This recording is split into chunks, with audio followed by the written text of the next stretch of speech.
E a pandemia, que foi definida já pela Organização Mundial da Saúde como uma pandemia, provocada pelo Covid-19, que é o novo coronavírus, está desmontando as estruturas políticas, econômicas, sociais e de saúde de todo mundo. Ah, mas que absurdo, está falando isso. Não é não, é fato isso. Olha, lá na Itália, mais de 1.000 já morreram. A Alemanha está também muito preocupada. A França, idem. E vai se espalhando isso. A notícia boa é que lá no epicentro onde começou tudo isso, na China, já há boas notícias. Porém, na China as mortes desaceleraram, isso é um bom sinal. A doença que atingiu o pico lá na China começa a cair um pouco, mas outros países começam a viver essa onda de surto da doença, que agora não é mais um surto, é definido como uma pandemia. Aqui no Brasil, é possível que em 2 semanas haja um aumento exponencial de casos de contágio. É sobre essa situação que a gente passa a conversar com o cientista político Elcio do Carmo Ribeiro, que está conosco aqui. Muito obrigado pela participação do senhor, a gente agradece ao senhor ter vindo aqui com a gente e seja bem-vindo. Sempre um prazer, Patrick. Bom dia aos telespectadores da Record News, da TV Diário. Sempre um prazer estar aqui contigo. Muito obrigado. Também agradecemos a diretora do Departamento de Atenção Primária, ela é também assistente social, Ângela Nascimento. Bom dia, Ângela. Bom dia, Patrick. Muito obrigada pelo espaço para que nós possamos dialogar um pouco sobre essa questão que é tão preocupante para toda a sociedade nesse momento. A Ângela, ela vai falar sobre as questões que envolvem o âmbito do município, né, da Prefeitura de Manaus. Eu começo agora fazendo um questionamento que serve para o senhor, inicialmente, que é se o senhor acredita que os governos, de uma forma geral, subestimaram essa Covid-19. Eu diria que alguns governos, sim. Né? Você observa que desde que foi iniciado, desde que foi detectado esse vírus na China, os governos europeus ficaram atentos a isso. Né? Infelizmente, houve um foco muito grande na Itália e eu conversava ontem com uma cientista que trabalha na Fundação Tropical aqui em Manaus, doutora Marilaine, ela acentuava isso. É uma doença que vai atacar muito as pessoas idosas, né? E a Europa é tradicionalmente um continente de pessoas com muita idade. Isso pegou forte na Itália e, a partir daí, como eles fazem parte do espaço Schengen, ou seja, não tem fronteiras com outros países, né? Isso aí acabou se difundindo. É interessante, Patrick, que o vírus, de fato, ele não tem passaporte, né? Então, já se tornou uma pandemia, já chegou ao Brasil, é questão de dias para nós detectarmos casos aqui em Manaus, é o que dizem os cientistas, né? Então, a grande preocupação é o trabalho profilático que nós deveríamos ter, e eu acho que, de certa forma, foi preterido pelo governo federal. Bem, e em relação ao âmbito aqui na capital amazonense, nós abrimos a edição um pouco mais cedo, Ângela Nascimento falando sobre a preocupação da prefeitura, que já está reunindo também as pessoas lá necessárias, o governo também, mas no âmbito municipal é possível fazer alguma estimativa dessa magnitude da pandemia na capital amazonense? Então, Patrick, nós estamos já há algum tempo, desde que começou toda essa a ocorrência dos casos, fazendo toda uma mobilização na rede municipal de saúde, né? Considerando que as pesquisas, que aliás todo dia surgem novas evidências, mas que 80%, 80 a 90% dos casos, eles são casos considerados leves. Então, isso traz para a gente uma grande responsabilidade, porque esses casos eles vão ser atendidos nas unidades básicas de saúde. O que são os casos leves? Então, seriam os casos menos graves, em que as pessoas, em geral, elas podem... Você acabou de falar da questão do isolamento, elas ficam em isolamento social em casa, elas são orientadas. Então, temos procurado trabalhar de forma efetiva na comunicação com a população, a informação é muito importante nesse momento, e preparar o serviço de saúde com qualificação dos profissionais, com o provimento dos insumos e EPIs necessários nas unidades básicas, para que os profissionais tenham as condições adequadas para o atendimento, enfrentamento, né? E, ao mesmo tempo, fortemente na educação permanente com os profissionais, para que, a depender do comportamento, né, dessa, que já é uma pandemia que chegue aqui na nossa região, nós estejamos preparados para o enfrentamento. Agora, o Elso, o senhor que é o cientista político, acompanha toda essa situação. Quando ele fez a primeira pergunta, se os governos, de alguma maneira, eles foram até subestimados, falou, olha, alguns governos. O presidente Trump, presidente dos Estados Unidos, no primeiro momento, ele disse que o risco do novo coronavírus seria mínimo para o país. Porém, na noite de quarta-feira, ele já fez um discurso suspendendo a entrada de não residentes, vindos principalmente da Europa, isso por 30 dias. O governo dos Estados Unidos também demorou a agir? Eu acredito que sim, houve, de certa forma, um certo desleixo. É interessante, Patrick, que na Europa há um foco muito grande na Itália. Quando você vai observar a França, que é a vizinha da Itália, esse foco não existe. Porque o governo do presidente Emmanuel Macron, ele agiu de forma preventivamente, como deve ser, a boa medicina, e evitou isso. Já está detectado, eu não sou médico, mas eu ouvi a opinião de especialistas, que uma do tratamento é o entubamento, é o recebimento de oxigênio. As pessoas precisam se oxigenar. E a França já providenciou isso. Eu não sei se o Brasil tem centros suficientes caso haja essa necessidade. Nós acabamos de ouvir a representante da prefeitura falar de um tratamento em casa, né? Então, é sempre mais fácil você jogar a saúde pública por conta de cada um. Fica em casa e se trata lá. Eu não sei se no caso de uma pandemia mais séria, como o que ocorreu na China, nós teríamos leitos suficientes para isso. Sobretudo quando a gente observa que a saúde pública no nosso estado sempre foi preterida. Um dos calcanhares do governo Wilson Lima, eu vejo que é a questão da saúde. E aí nós ficamos torcendo para que não chegue, como diz o caboclo, com força aqui conosco. Ângela Nascimento, aspas, jogar em casa a pessoa lá ou não? Não. Então, tem um comitê onde se discute, porque o atendimento ele tem que se dar em rede, né? No nosso município, nós temos a rede municipal, a rede estadual, né? E até órgãos do governo federal no atendimento à saúde. Essa discussão ela tem se dado no sentido de garantir que esse usuário ele possa ter a porta de entrada das unidades básicas de saúde, ele ser muito bem orientado coletivamente, também sobre o autocuidado e o próprio cuidado que ele tem que ter tanto consigo quanto para evitar o contágio, caso venha a ser acometido. Mas, quando eu falo de isolamento social, que seria em casa, são aqueles casos em que a gente sabe que não tem recomendação para hospitalização. E outros estados também vêm fazendo mesmo. Exatamente, né? Essa é a recomendação. Então, aqui nós seguimos as recomendações dos protocolos do Ministério da Saúde. O que não quer dizer que não esteja sendo a rede preparada para um atendimento que requeira a continuidade do atendimento médico nos serviços de saúde. No que couber, nós temos, inclusive, a definição de 10 unidades básicas de referência para os casos que requeiram um atendimento, um acompanhamento na unidade de saúde e a articulação com o governo do estado no sentido de garantir para aqueles casos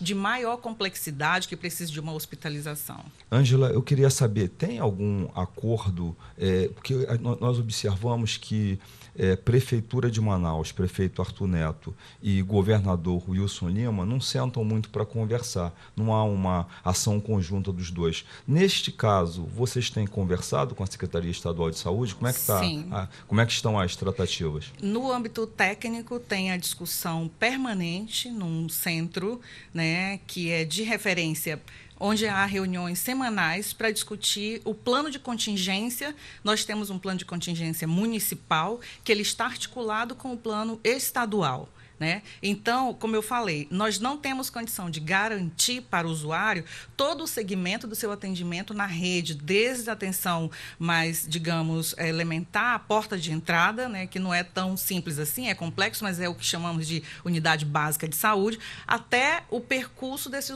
usuário nos outros serviços de maior complexidade quando ele necessite. Então, é nesse sentido, Elson, que nós temos procurado nos articular permanentemente com o Estado para que esse usuário, esse cidadão, ele tenha garantia, tanto na rede municipal quanto no segmento na rede estadual. Ontem, só para destacar, vocês viram, nosso prefeito declarou, ele está empreendendo esforços, destacando recursos para garantir que a Secretaria Municipal de Saúde esteja preparada, né? De fato, fazer com que esse cidadão ele tenha o atendimento oportuno quando for necessário, conforme estamos orientando a população a procurar os serviços de saúde. O assunto ele é sério, por isso um debate mesmo que duro, forte, mas é de alto nível, com educação, que é o que está exatamente acontecendo aqui. A propósito, o governo federal, Elcio, definiu que pessoas que tiverem contato com infectados por coronavírus ou novo coronavírus também podem ser colocadas em isolamento, que é o que a gente está discutindo nesse momento Sim. aqui, e que é possível que o Brasil fique em quarentena como a Itália. Aí eu já estou falando do Brasil como um todo. Na tua avaliação, que observa isso, a questão no mundo também, o governo brasileiro, falando de governo federal, não levou a sério? De forma alguma.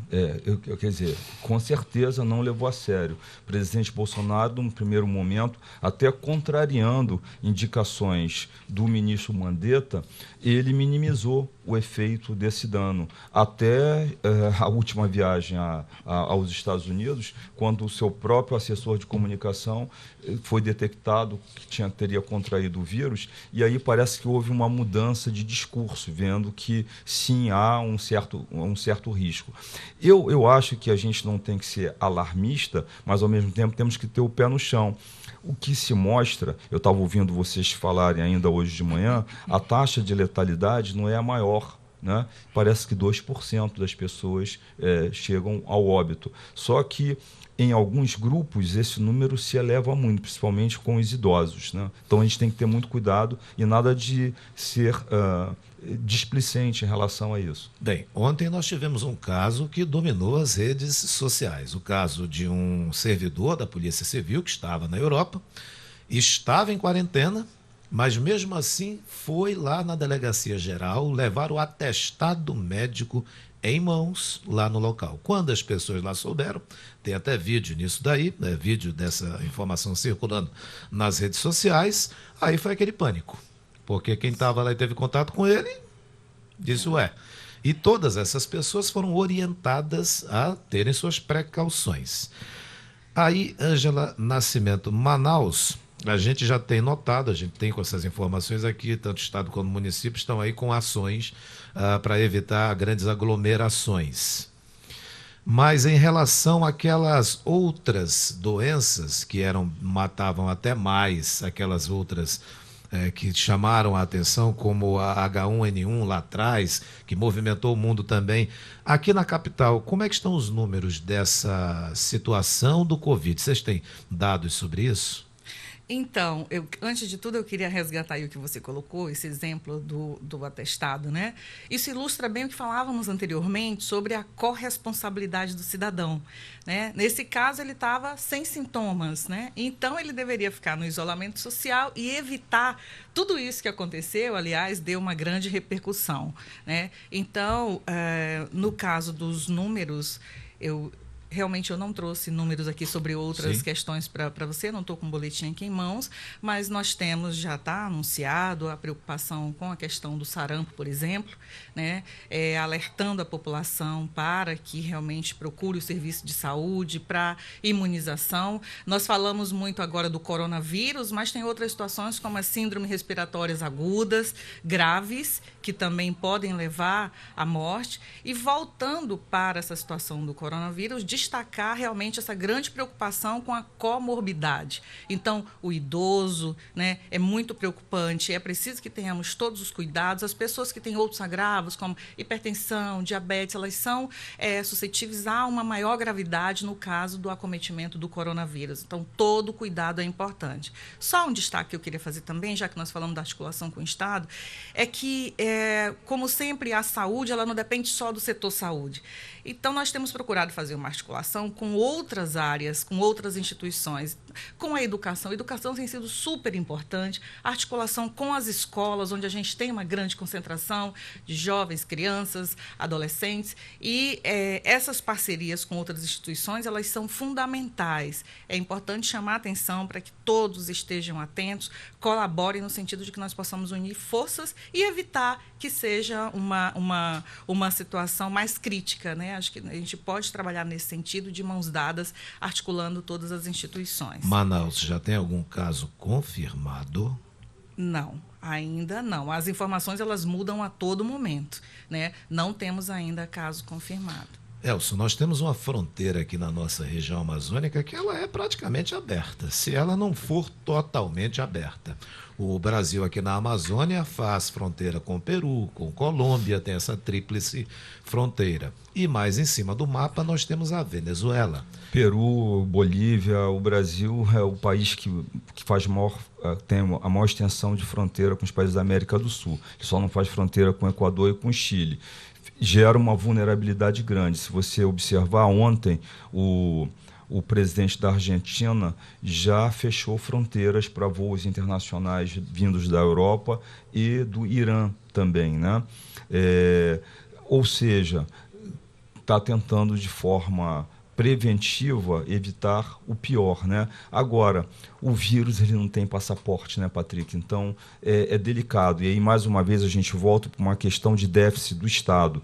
Hoje, o discurso corrente é contrário ao serviço público, você pode observar. Por exemplo? É voltado para uma privatização. Eu tenho certeza que esse caso que você citou do servidor da Polícia Civil, se tivesse um número suficiente de assistentes sociais para acompanhar, ir à casa das pessoas, isso talvez não tivesse ocorrido. Mas se você for observar qual é o número de assistentes sociais que tanto o Estado, o governo do Estado quanto a Prefeitura tem, você vai ver que é diminuto face à necessidade que essas emergências exigem. Ontem, em conversas com outras emissoras, Brasil afora, eu acompanhei de casa, muita gente falava sobre a situação do SUS.